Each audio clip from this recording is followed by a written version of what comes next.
өмірдегі қиыншылық, қуаныш, машқала hamma нәрсе адамды рауажландырады деп ойлаймын.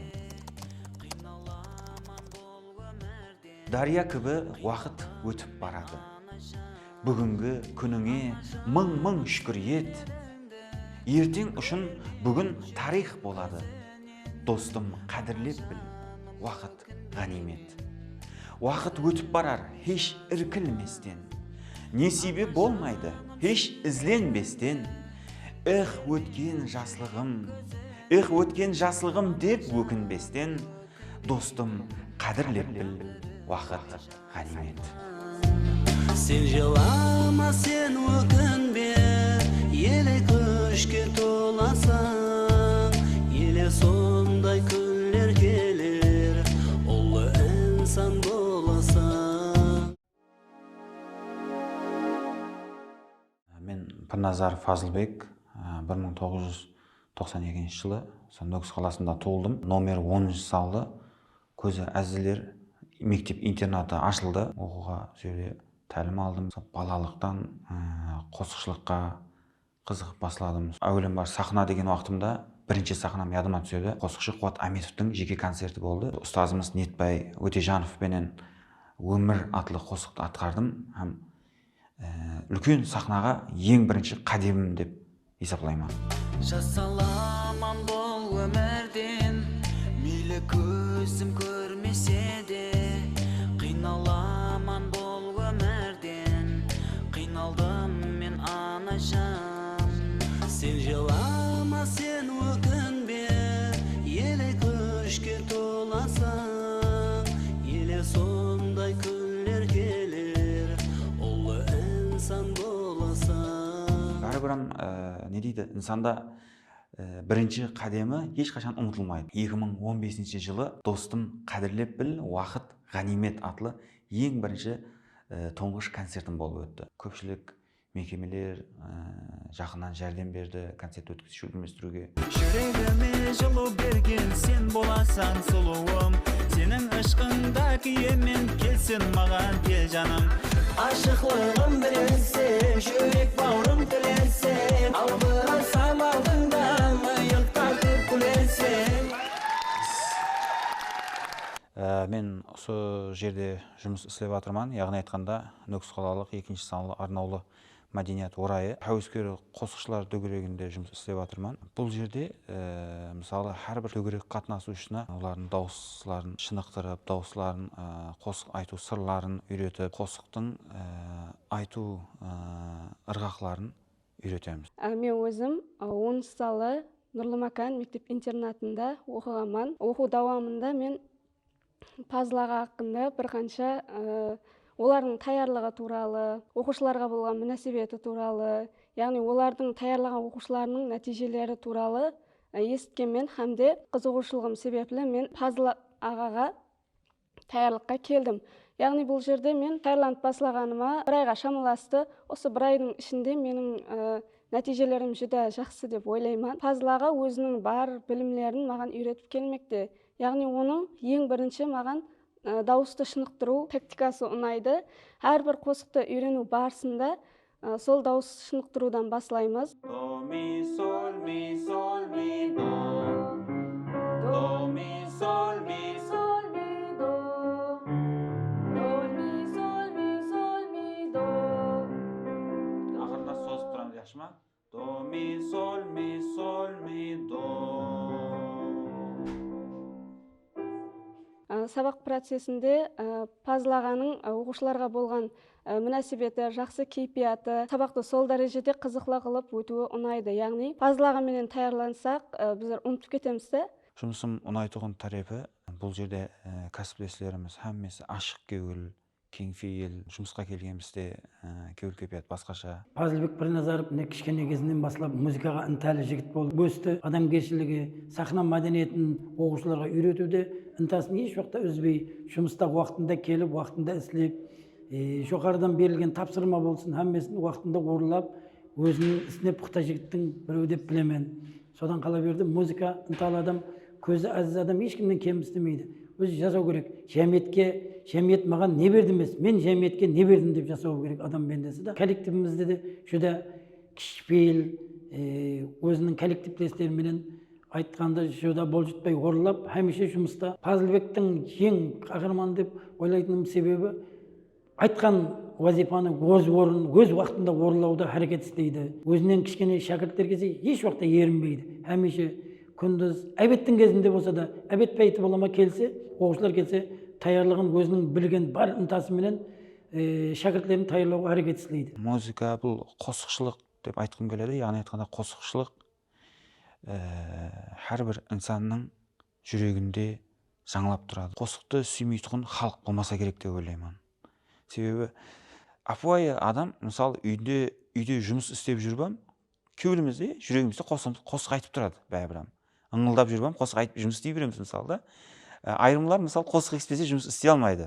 Қосық мен үшін бір илахи күш деп ойлаймын. Мен қазір өзім сүйіп атқаратұғын қосық «Инсап бер инсанға паруардыгарым» деген қосты атқарып бергім келіп жатыр. Дүния өзі әуел солай жаралған, бірге жүрер бәрхә хақ пенен жалған. Дүния өзі әуел солай жаралған, бірге жүрер бәрхә хақ пенен жалған. Ғибатқа хеш қашан жүзлерің бұрма,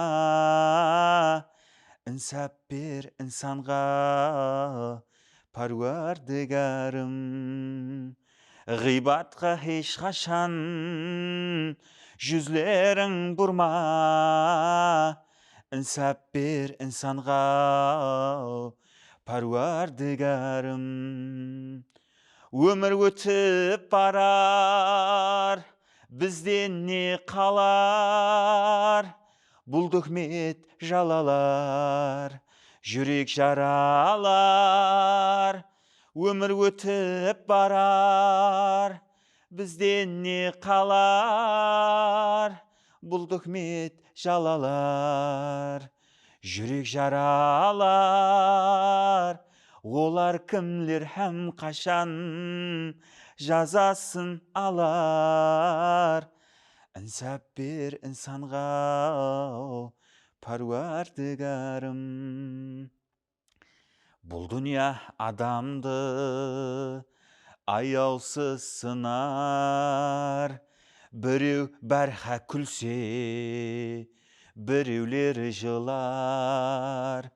Саған білдірместен уайханды салар, инсап бер инсанға паруардыгарым. Саған білдірместен уайханды салар, инсап бер инсанға паруардыгарым. Орақ балада көз әзіл интернет ашылды, соған барды бала. 5-6 жасарда сөйткеген радио болады, сол қосық сынап отыратын еді. Кейін бір күні DVD бір қызыққаннан кейін сол дискіні қосып біргелікті айтып отыратын қосылып. Байрамлар болатын өйледі. Оқушылардың ата-аналарынан шақыратын еді.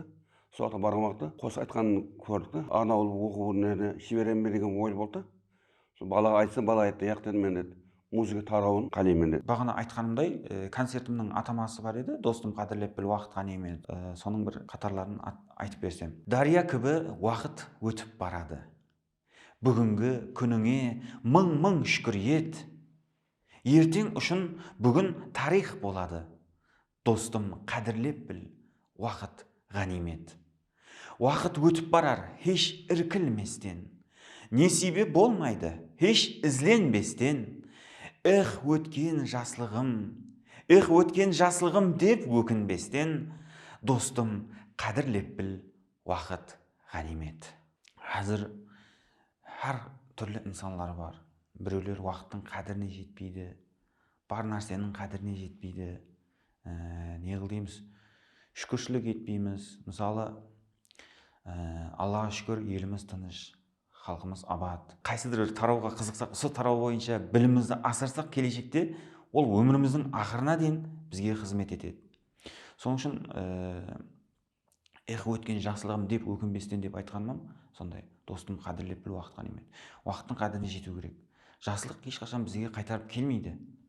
Балалығымыз, жақсылығымыз әрбір инсанның әртүрлі болып жаратылған.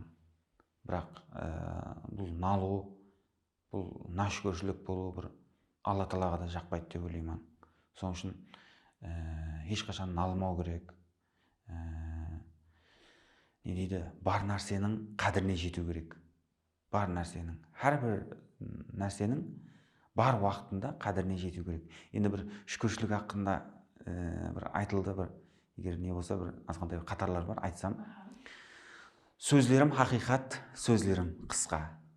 Хақиқатты айтаман, ей достым, қашпа. Нелер болмайды дейсіз, нелер тұрмыста. Шүкір етің, тыныш өткен әр күнімізге. Жас үлкендер өрнек болса жасларға, қалбі таза, қара көз, қара қасларға, терең-терең дем алып қарап аспанға, шүкір етің, тыныш елдің барына, шүкір етің, абат елдің барына. Аллаға шүкір, денсаулығым бар, бұған шүкіршілік етемін. Туры енді бір не кемшіліксіз дүние жоқ, бәрібір шүкіршілік етсек, Алла Тағала әмесін береді деп ойлаймын. Жасап отырған өзі бір шүкіршілік деп ойлаймын да. Мен ойлаймын, налудың керек жоқ деп ойлаймын. Себебі 21-ші асыр технология асыр. Өзім компьютерда жұмыстың қажетті нелерін өзім толтырып, өзім таблицаларын істеп, принтер арқылы шығарып.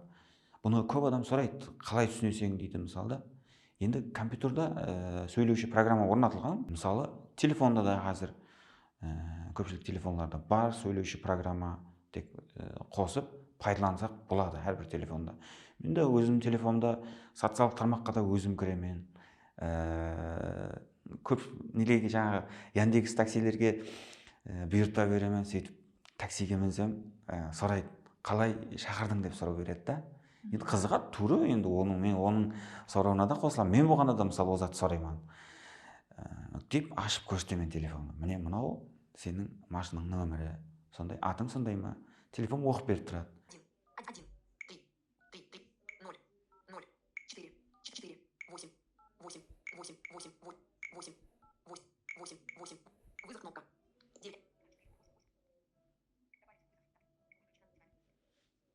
Служба такси «Победа». Ожидайте ответ оператора. Спасибо за ваш выбор. Алло, ассаламу алейкум. Көне қаладағы мәдениет орайға керек еді. Дұрыс, имканият бар. Себебі қазір бағана айтқандай технология асыры. Қазіргі үкімет басшыларымыздан имканият шекленген деген затты алып тастап жатыр. Имканияты шексіз деп атама қойып жатыр да. Мемлекетімізде қуанышлы болатұғын тарепі не дейді, бірінші нәубетте инсан қадірін жоғары қойыпты. Мен ойлаймын, мемлекетіміз тарапынан қаратылып жатқан аты бар, жоғары, жылдан жылға рауажланып жатырмыз. Бірінші нәубетте мен көпшілік айтылатынша тыныш еліміз. Бұған бір үлкен мақтанып айтылатұғын деп ойлаймын. Кейіннен қайсы тарау мысалы іспелермелік бола ма, қайсы бір тарауларда жеңілдіктер беріліп жатырды. Имканияты шекленген, майыплығы болған, шақсыларды жұмысқа алған кархана ямаса сол мекемелерге 6 айға дейін субсидия төлеп беріп жатырды. Бұның өзі үлкен көмек деп ойлаймын. Үлкен бұл сондай имканияты шекленген нысандарға не дейді, жұмысқа жайғасуында үлкен мемлекет тарапынан үлкен іті бар деп ойлаймын. Бұның арасында бағана айтқандай концертімді қыла берсе районларда өзімнің жеке концертлерімді жүргіземін. Бұның бәрі мен үшін бір жетіскенлік, бір мемлекет тарапынан қолдап қуатлау деп білемін. Дөретушілік болғаннан кейін халық жаңалық күтіп жасайды да. Халықтың қолдап қуатлауы менің дөретушілігіммен рауажландыруына да үлкен себепші деп ойлаймын. Қала берсе шаңырақ ағзаларымның қолдап қуатлауларда мен үшін үлкен бір рөл ойнайды. Шаңырақта енді өмірлік жолдастың орны әлбетте айрықша деп ойлаймын. Себебі не дейді, дастархан атырапта отырсақ, әрдайым сол бір-бірімізбен пікірлесіп, мәслихатлесіп, өмірім көзал деп айта аламын. Қайғы, уайым жоқ деп ойлаймын. Бақытлы елдің, бақытлы шаңырақтың перзентімін деп айта аламын. Өмірлік жолдасымды тарифлеп беретұғындай болсам, қайсыдыр затты айтсам, сол бәрібір алдынлау сол нәрсе істеліп тұрған болады. Мейірман мен үшін өмірлік жолдасым үйде бір күн болмай қалса, бәрібір басқаша боласың, бәрібір. Бұл әмеде бар деп ойлаймын.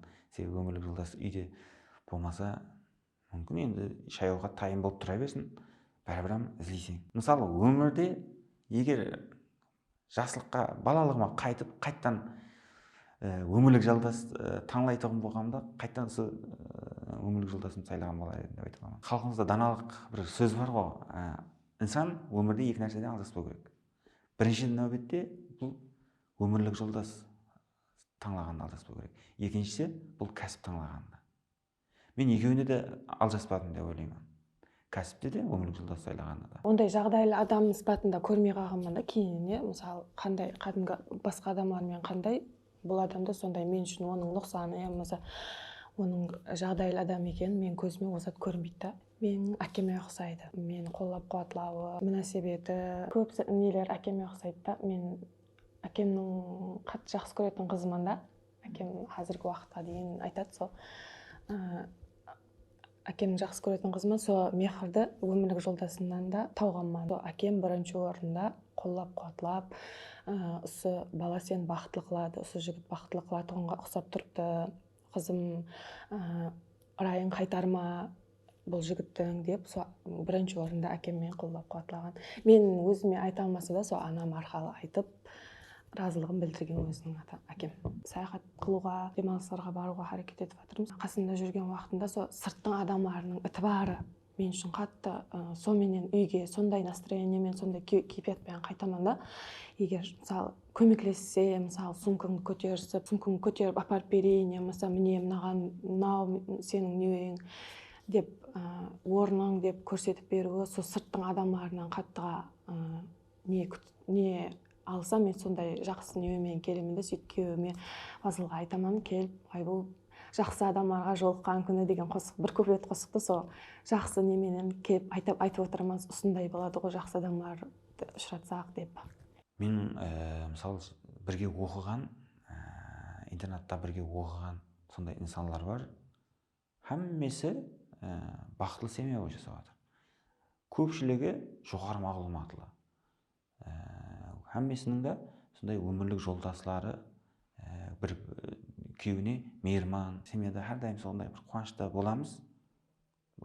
Уайым қайғыны ойламаймыз.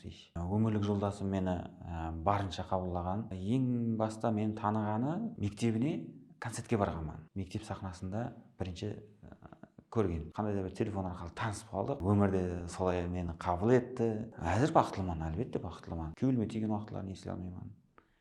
Тек қана қуаныштамыз. Әрбір инсаннан тек қана бұл дүниеде жақсылығымыз қалады. Қайсыда бір жақсылығыңды естеп жүретұғындай инсан болуды қалаймын. Дүретушілігіміз де ізімізде қалады.